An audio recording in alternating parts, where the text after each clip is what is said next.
Hello friends, welcome back to my new video. So today we are going to learn about Library Function LEN.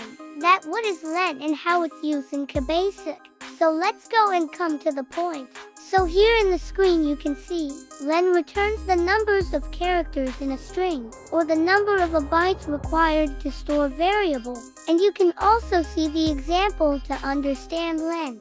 So to understand it better and clearly, let's go and make a simple program in CBasic using LEN. So here you can see that I made this program. And first it's take any word or number. Then it's display its total letters and digits of a word and number.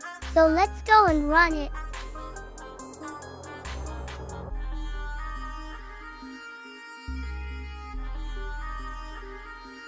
Now I am going to input a word education here.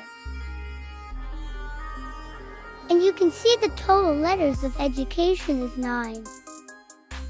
Now I hope you understand that LEN is used to count the total letters of a word. Okay, let's see its output with number. Now, I am going to enter 5 digits number and check whether it counts the digits of number or not.